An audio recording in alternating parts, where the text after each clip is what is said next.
whatever. I can just do it by hand. It's fine.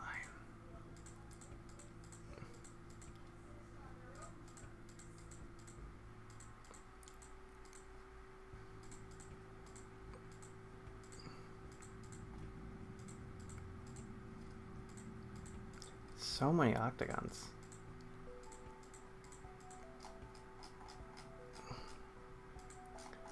Anyway, so oh,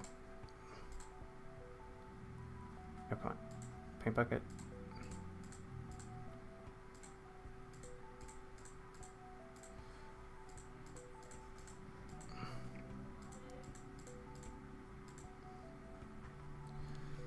Okay, file, export.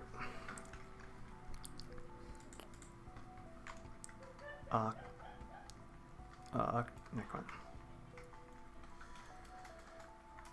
Octagon star thing. Great.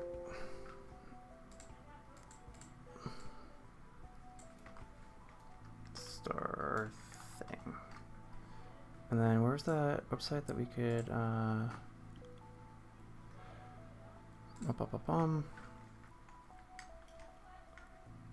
or map online, or let me bring this over for here.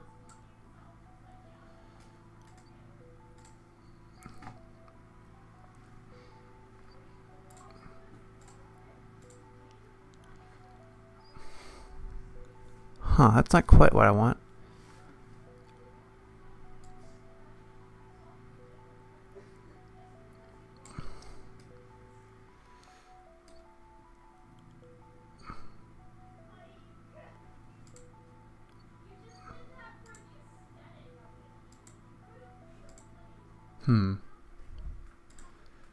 Displacement. No, normal is what I want. Strength. Oh, there's a hole there. Whoops. Whatever.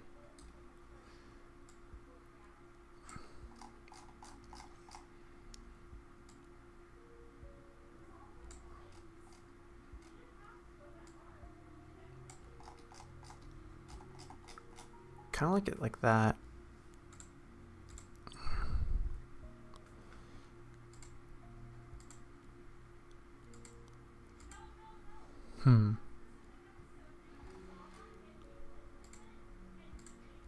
Wait, what does pictures do?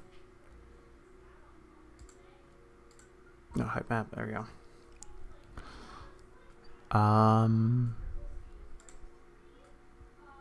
Sphere. Teapot. Ooh, it looks really good on the teapot. It doesn't... Well, it's not wrapping correctly, but... cylinder. Wait, how do I... Okay, I think I goofed it.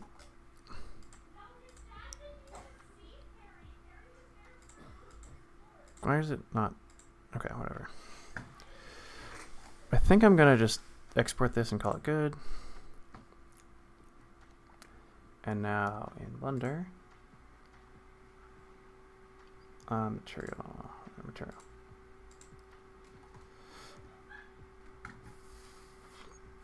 Shift A,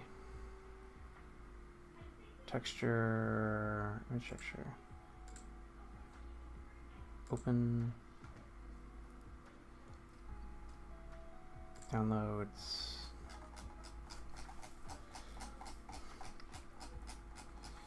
so many folders. Here we go.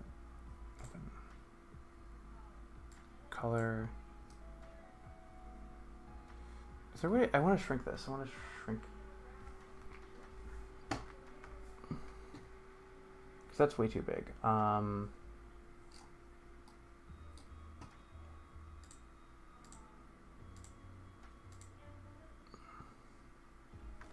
It's kind of a cool texture, but I want to shrink it.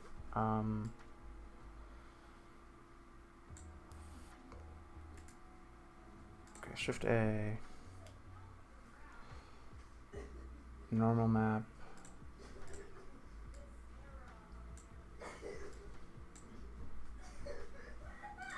Tangent space.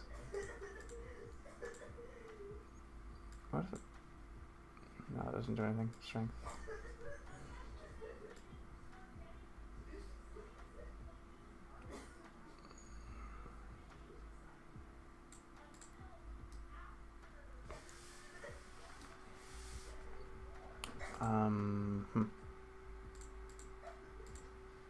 Extend. Single image. Generate? What's that do? Image sequence. Nope. A single image. Okay. Straight. Wait. No. What happened?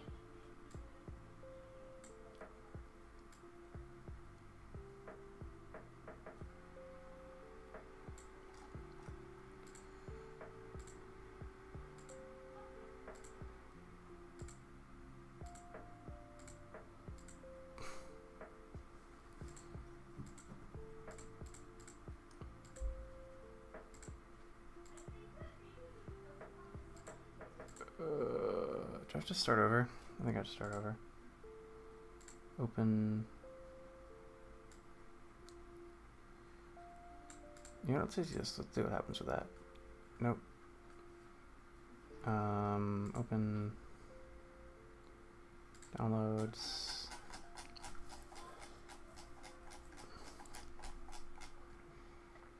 I can also use this. Is that even doing anything?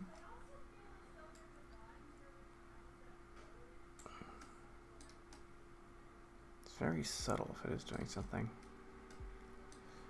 Let's see if I can take the roughness all the way down. That's kind of cool looking. Let's make that.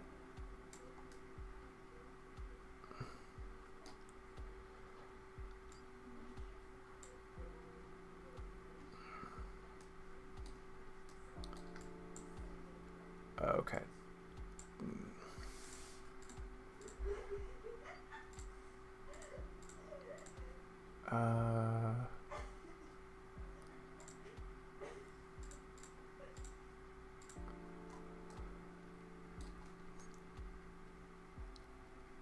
Yeah, this sort of abstract, shiny vibe is interesting to me. I don't know how I'm going to maintain this for the entire map, but... Let's go to modeling. Rendered.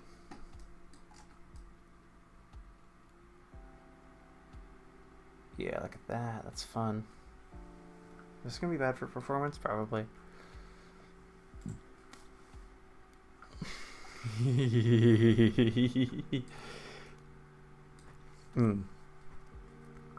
Okay.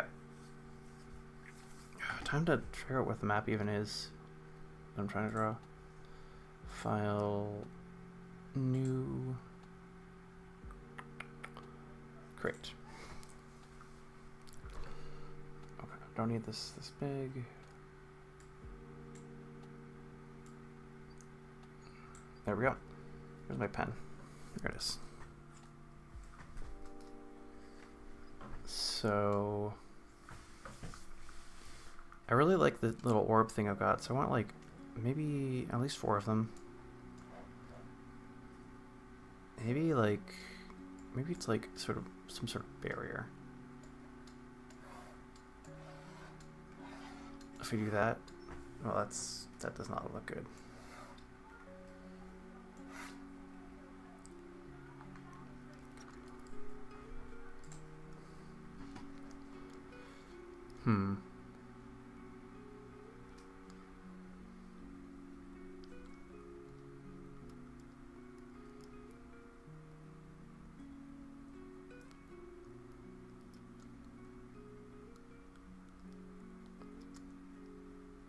I'm just gonna watch more of the video, I think. I made it kind of circular, and the enemies, I think we're gonna go with something close to like Stephen King's The Langoliers looking, so it'll be easy to make in Blender. So now that we have our level, I want to create some collision for the character to stand on. We could just use the geometry that is the ground, but I prefer to create a plane just above the ground so we can simplify everything. I just created a plain mesh in Blender and then extruded it to be roughly the shape of the ground.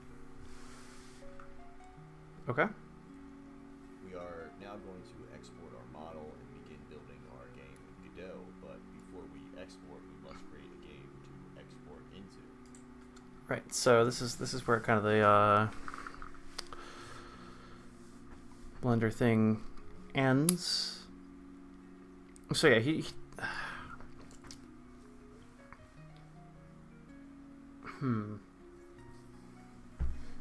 Yeah, I don't really know enough about like the map design that he's, at least his map design philosophy, to emulate it without copying it. I'd have to do more research.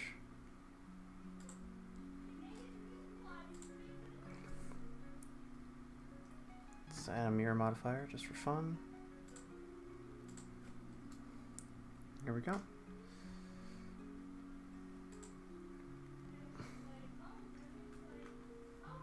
Nope. GX GY. Wait, what's with the read rotation? R90? Nope. R Z90.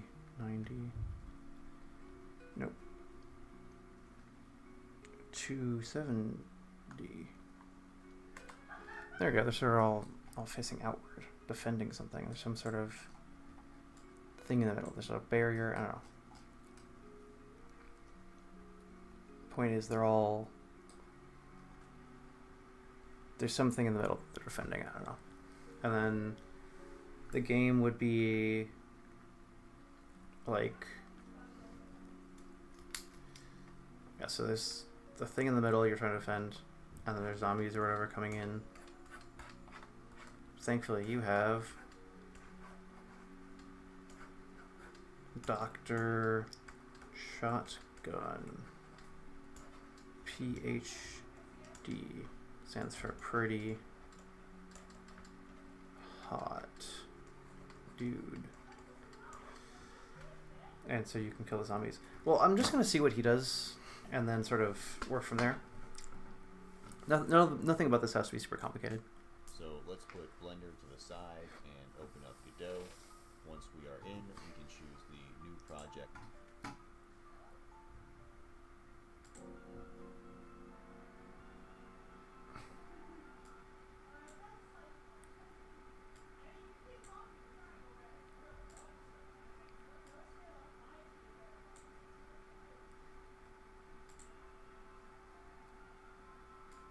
Okay, let me just. Okay, go on OBS. Okay, that's you can't hear that at all. And then turn the video on. Icon at the Okay, there we go. Right. Choose a name for your project, and then click the Create and Edit button to create a new folder and open the project. I'm gonna crop my. Want to create a new folder for our 3D models to be placed in.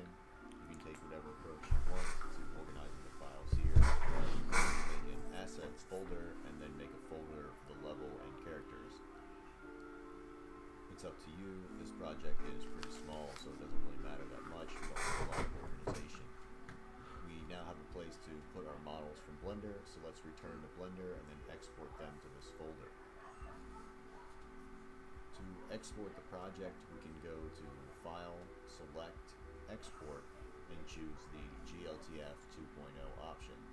This is a GL transmission format file. They are 3D files used in games and web applications. We could use other formats, but I prefer this one for reliability. Let's export to Godot and then check out our model. Don't worry if everything isn't perfect. We can adjust the materials within Godot. We can also export more objects to our model if we want, or fix our model and readjust our whole arena and then re-export. This is not a final version by any means, and we may always improve upon it. For now, we're just going to keep moving forward. Alright, so welcome to Godot. Godot is a game engine, and game engines make games. Godot looks very complicated to start, but there's actually much less to look at than in Blender. We will work our way around the screen and explain what everything is now. If we look to our upper left, we have the scene panel, which shows us all the things in our scene. These things in Godot are called nodes. We will go more into depth after we explain a little more. If we click the Import tab, we can alter how a resource is imported into our scene. We really don't need to change anything here yet, but we could use this to make a sound clip loop or edit other media before it's entered into the game engine. Okay. Below these panels, Let's see. I'm gonna give it another 20 minutes, then probably end stream. we have the File System tab, which allows us to view the files in our project. This is a pretty simple interface. You can right-click to edit file names or move files. It is better to edit files through here instead of your regular file system. It keeps Godot in the know on where your files are. The viewport. To the right of that, in the center of the screen, is the viewport. This works very similarly to Blender, where we can move around and use the 3D gizmo to our upper right to move our view to that position. We can also hold the right mouse button while pressing the WASD keys to move in first-person mode in the viewport. Really? Okay, that's pretty cool. Noted. Did not know that. There are many tools in the ribbon at the top. We will address these later. Below the viewport, there is a panel that changes based on your selection at the very bottom. If we click the Output tab, we can see all the text output from the Godot engine. This will be important when we start coding, but for now, it's just a bunch of text. We can click through the rest of the options down here. Yeah, so there's a bunch of stuff. I'm curious, like, what's the game he's trying to make? So introduction, we're gonna, let's skip this. I already know this. I can come back later. Yeah, there's a bunch of... A little clearer. We can the editor normally. So let's make our first scene at the simplest level. Scenes hold our nodes. Our nodes are the things in our game, like the environment, the player, and the enemies. And we run the scenes to play our game. If you had an original Mario game for the Game Boy, you could think of the scenes as levels for now. When a scene is called upon to run or be played, we call this instancing. So we could say the scene is instance, or we're running an let's just like that scene. Make the player scene. Let's focus a little more on some of the nodes, and we'll work our way up. Okay, this stuff I've all done. There are many types of nodes in Godot that are used to make different objects in the game world. Let's just skip ahead a little bit. As giving the character the ability to interact with the game world. The first split script. We can add a script to our player to get him moving, make sure our root player node is selected. We can next and take a closer look. With the script open, we can see that at the top we have the extends keyword just like before. And just like before, following the extends keyword is the type of node we are using. Simple enough. We don't really need to understand it, it's just there and it's doing its thing. We continue down and see some variables. These variables are not being defined with the var keyword. Instead, they are being created with the const keyword. Short for constant. To define a variable that should never change. The speed and the jump velocity of the character shouldn't change, so movement feels consistent. We cannot assign a new value to a constant. The engine won't let us. It's a restricted measure to save us from ourselves. Our character's speed should influence his movement and not actually Okay. the floor. The indented line beneath the if statement is applying our gravity. Okay, so this is very, very basic. Import issues, mouse look. So you remember from earlier. Okay, this is okay. So mouse look. The next function we haven't seen before. It's the input function, and it takes in an event. And the event is basically any key that's being pressed on your keyboard. So if you press any key. Okay, so I already know all this stuff. Okay. That's registered as an event. Okay, so I don't remember exactly how to add mouse look, but I've done it before. I can just reference one of my older projects.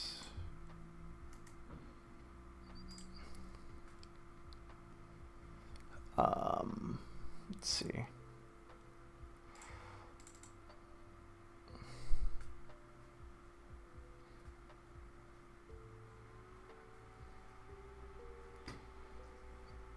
This project is ugly, but main character.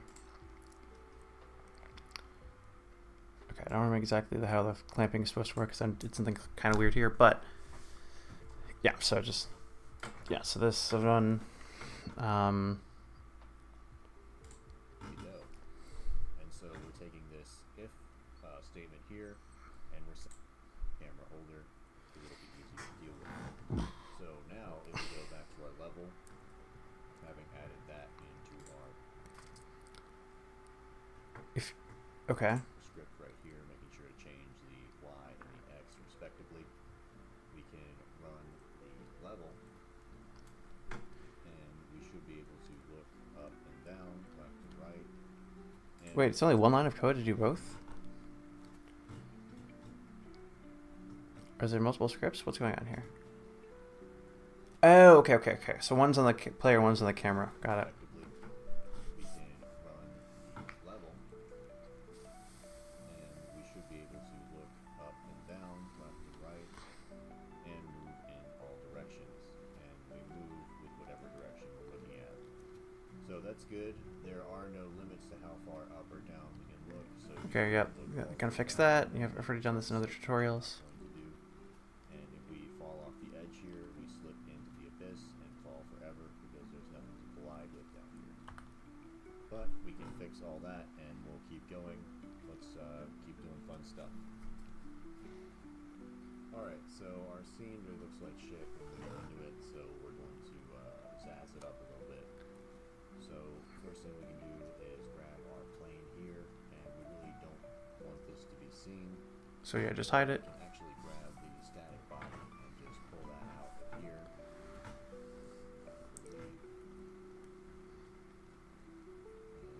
And that was that error sign. Oh yeah, just apply the. Wait, yeah, non-uniform scale. Oh, okay. I guess we didn't apply the scale. Yeah, easy fix. So if I go back to my Blender file here and I look at the scaling for this object, we can see the scale is actually not all uniform, which normally isn't a problem if you're just doing meshes that are just going to be somewhere, but if you're doing meshes that are going to have collision based off them, collision and scaling doesn't really work so well in Godot, so you want to make sure that this is scaled all. Yeah, so that's pretty normal.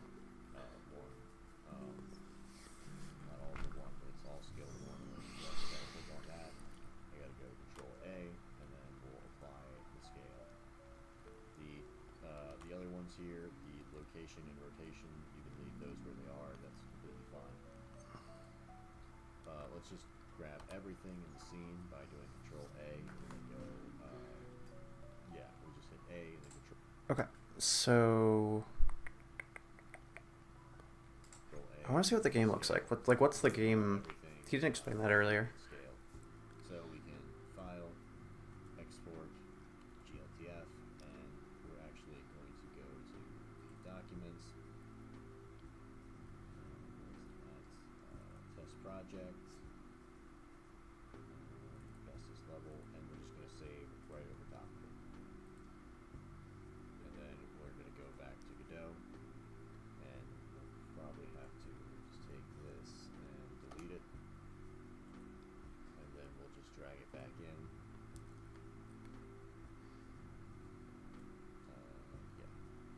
Right here. We'll go here and set its transform to 0, and then we will make it local. And now, if we say mesh, create try-mesh static body, we don't get an error there, we can pull that out, and then we can just hide that because there's really no reason for it to be there. So now, if we run the scene, It'll look better, yeah. we sit on the actual ground. Yeah. And you can see the textures don't look so great. Well, we're going to fix that. Wait, what is it with that? One thing we can do to fix that is if we click on some of these right here. We click on this, we can adjust the textures here. So we'll come down and Yeah, UV. So I think it's 1, 2, 3 to make it scale evenly. I'm not sure. I'm going to activate triplanar. Okay, does triplanar? Wait, doesn't that make it? That looks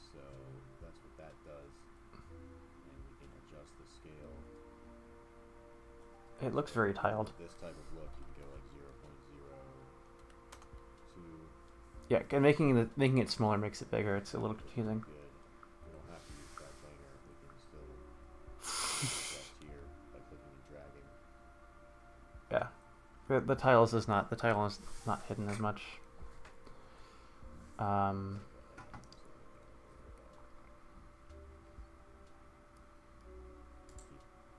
Yeah. So I haven't gotten this far in the tutorial. I'm sort of skipping forward, and then I'm going to skip back and figure it all out.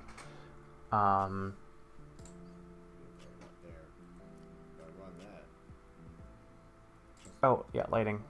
Wait, did you not add sun to scene? Basically, all of this hour here was stuff I already know in Godot, so I'm not worried too hard about it. The blender thing was the big thing for me. This really doesn't have to be done. We can take our camera holder, move it up to about there. That's about the height the player should be. We're going to go to our player. What are we looking at here? We're going to click that so we can get a good x-axis reference. And then we're just going to go there and move our character. Oh, so it comes out of their face. That makes sense. Our capsule shape and then bringing our capsule up. That does make the player 3 meters tall. Oh, come on. So for reference, me in real life, I'm 1.85 meters tall, so that's nearly double. You know, it's, what is that? The Space Marine?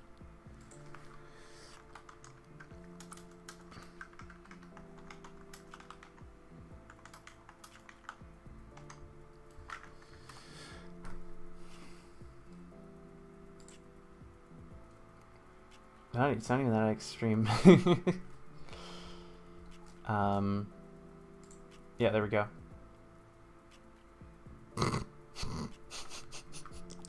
It's a little silly. I mean, when you're making a game, you do need to exaggerate these things a little bit, but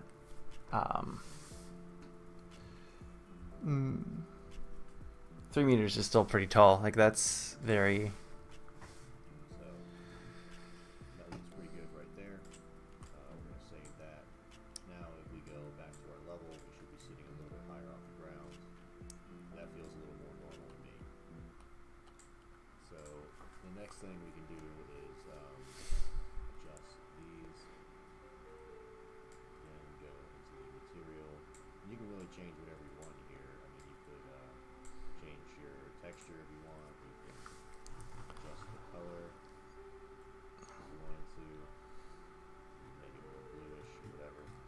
But for now, I'm just going to adjust the UV, maybe adjust the scale a little bit. And I think right about there looks a little more reasonable. Let's just put it at 3. So I'll probably go around and do that for most of these objects.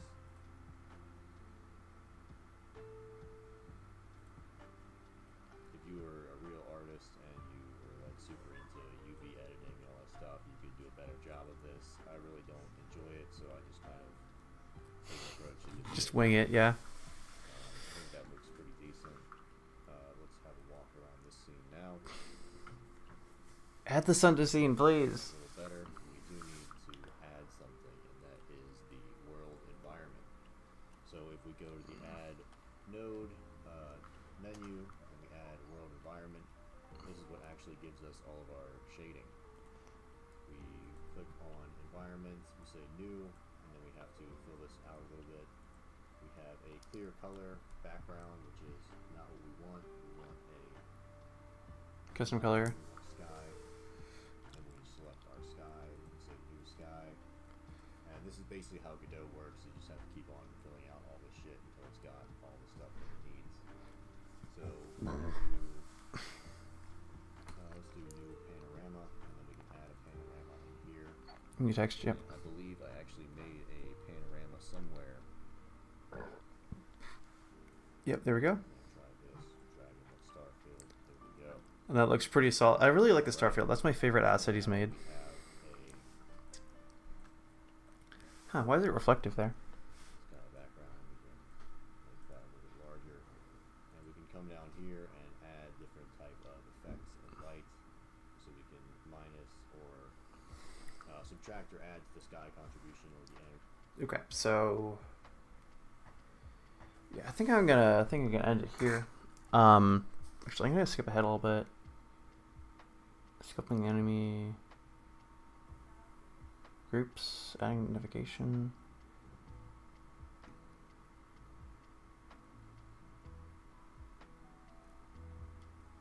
Okay.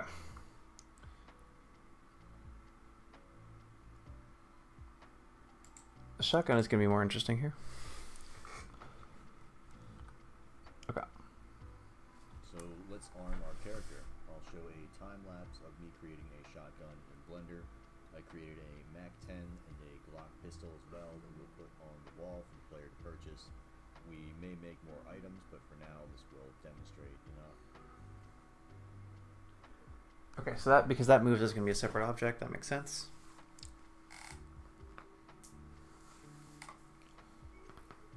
Probably use Nerf guns rather than real guns for this, but you know.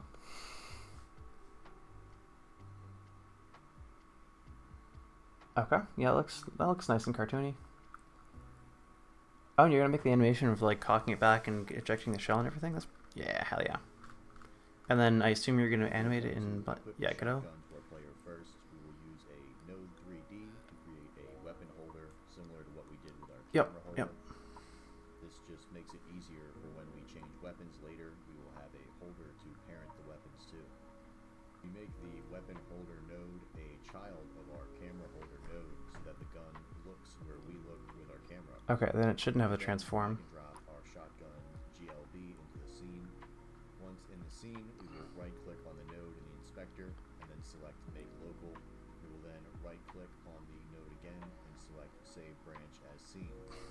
This creates a scene just for our shotgun. We can now instance our shotgun on our player when we need it. Let's add some animation to our shotgun. We need 4. Oh yeah, and he didn't hide the reference, which he should have. Like, I'm nitpicking here, but this is this is a really good tutorial. If you know nothing about Godot or Blender and you play this tutorial, you'll learn a lot very quickly. It's very efficient. It might be one of the best tutorials I've ever seen. There's another one that's ranked slightly higher, but this one has a bigger scope. So I'm willing to forgive more because it'll get you 0 to hero pretty quickly. That said, I know enough about this stuff to be like, haha. That's kind of my contribution to stream. For animations, pump, fire, reload, and misfire. In Godot, we use the animation player nodes to animate things. Let's add one to the shotgun scene now. We can click on the node and then open the animation menu at the bottom if it isn't already open. We can then click the animation button to create a new animation. We then add tracks to influence the properties of the node. We can animate just about any property and even call functions through animations. What we're going to do now is just pump the shotgun by moving the pump and rotating the shotgun up slightly. We will then add sound to the animation after that. Ooh, what are you using for sound? Are you making the sounds or just like finding them? Animations, we create tracks. Let's add a track now and have it act on the pump of the shotgun. The tracks hold keyframes, which are just marks telling the track where the object should be at that time. We can demonstrate that here by selecting a keyframe and changing its value on the right. Let's create a keyframe for the starting position of the handle. After that, we duplicate and drag it to the end of the animation. You don't have to duplicate it, you can just make a new one, but okay. Move the handle back slightly on the Z-axis. Oh, he's duplicating it so it's the same. Oh, I guess it makes sense actually. Now we can press the repeat. So what's happening here is it's going from 0 to whatever back to 0. Huh, yeah, that makes sense. The on button to the side and play the animation to see the result. It looks okay, but let's add a tilt to the gun when cocked to make it a little more realistic. And no, there's you need more easing. So you generally don't want linear animation, which is where linear is where it's just like you get a ball and goes from A to B at a constant speed. You don't want that. Usually you want some acceleration or deceleration. And so for it's the same as clicking this pen, right? It's spring loaded. So let me just see if we can get that closer. So it's like there's a lot of resistance going down, and then that energy is all stored, so it'll click back up really quickly. So I have to push pretty hard to get it down, and then it's very easy to get back up. And I mean, it's a spring-loaded device. The shotgun is the same thing. So you want to have some easings to represent that sort of. It's harder to move back than just move forward. So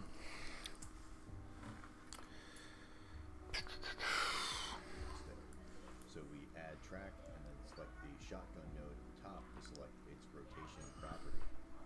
We do the same keyframe setup to affect our gun's rotation, and this looks a little better when we play it back.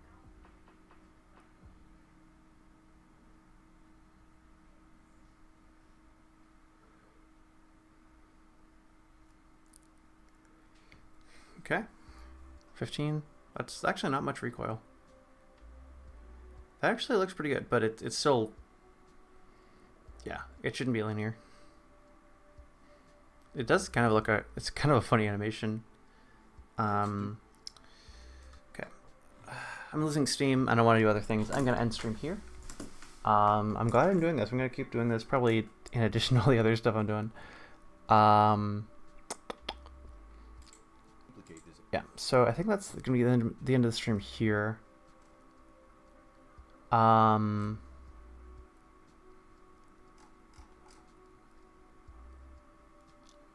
should look. Where's the modeling in the shotgun scene? Oh, he actually just like sped through it, didn't he?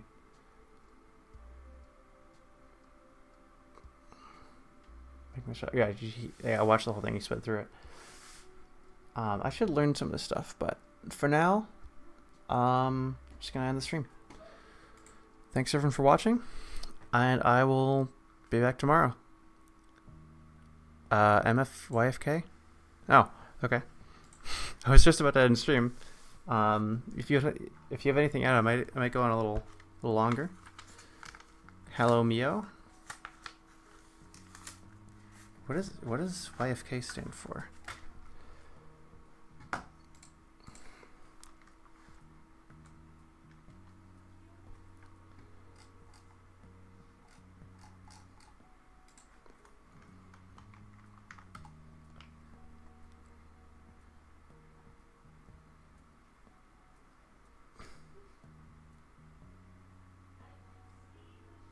Yeah, none of this is helping. Okay. Alright, well, I'm going to give it about a minute and then probably end stream. Thank you for stopping by, even though it was just literally right at the end. And also, yeah, if you're at all interested, this is a solid video to check out. I've been watching it for, well, I didn't watch the whole thing, but I watched the first hour, and then this, yeah, some of this part here. Okay.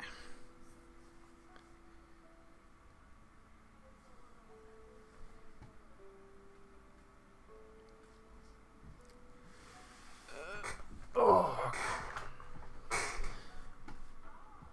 All right. Well, thanks for coming, and yeah, I'll be streaming stuff tomorrow. I forget exactly what, but I'll be streaming stuff tomorrow. All right. Bye bye, everybody.